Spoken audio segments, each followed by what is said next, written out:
Hello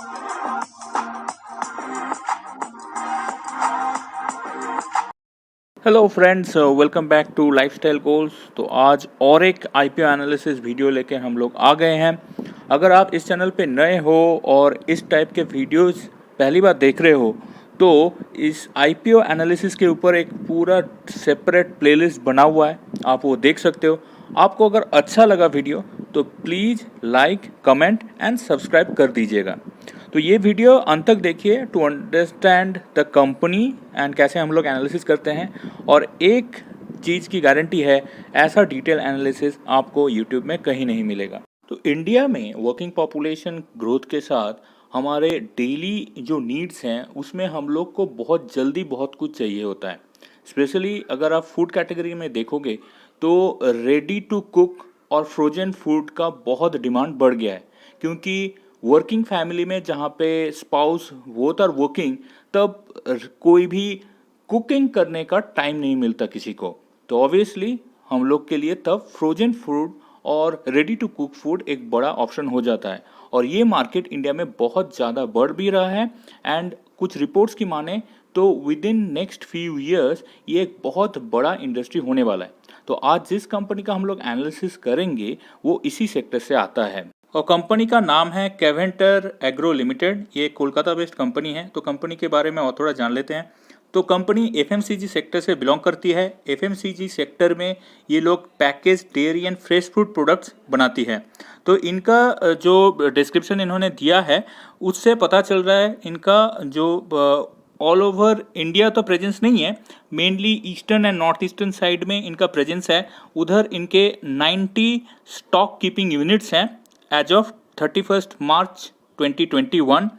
and company जो segment में है, जिस एरिया में आती है, उधर ऑलमोस्ट मार्केट लीडर है और नहीं तो सेकेंड और थर्ड पोजीशन में। तो Indian packaged food retail market का करंट वैल्यू है 6 लाख करोड़, जो 15% कंट्रीब्यूट करती है टोटल ग्रोसरी रिटेल मार्केट का।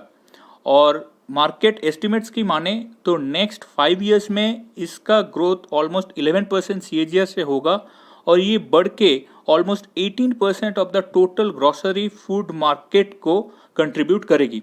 तो एक बहुत बढ़िया प्रॉस्पेक्ट है पैकेज्ड फूड इंडस्ट्री का। तो आप लोग देख ही सकते हो, ग्राफ में भी दिख रहा है 11% CAGR से बढ़ सकती है नेक्स्ट 5 इयर्स में। तो इशू ऑब्जेक्टिव्स देख लेते हैं।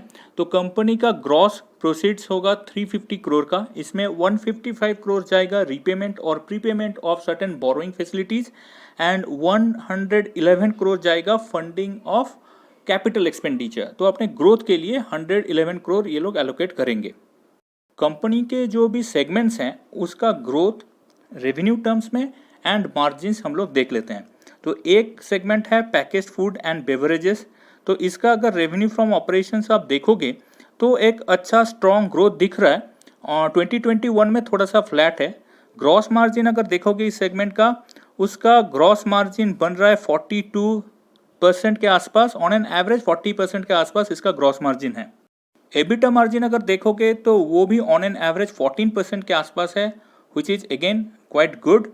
ROCE अगर देखोगे वो भी ऑलमोस्ट 20-21% के आसपास एवरेज कर रहा है। अब दूसरा सब सेगमेंट है वो है डेयरी एंड फ्रेश। इसका भी रेवेन्यू फ्रॉम ऑपरेशन अगर देखोगे तो अच्छा ग्रोथ है, बट 2021 में थोड़ा सा फ्लैटिस है। ग्रॉस प्रॉफिट मार्जिन देखोगे इस सेगमेंट में भी ऑलमोस्ट 25% का on an average gross margin. EBITDA margin इस सेगमेंट का थोड़ा सा वोलाटाइल है। On an average EBITDA margin 3.5% के आसपास बन रहा है। ROCE देखोगे तो अगेन वो भी थोड़ा वोलाटाइल है, 3.5-4% के आसपास ROCE बन रहा है।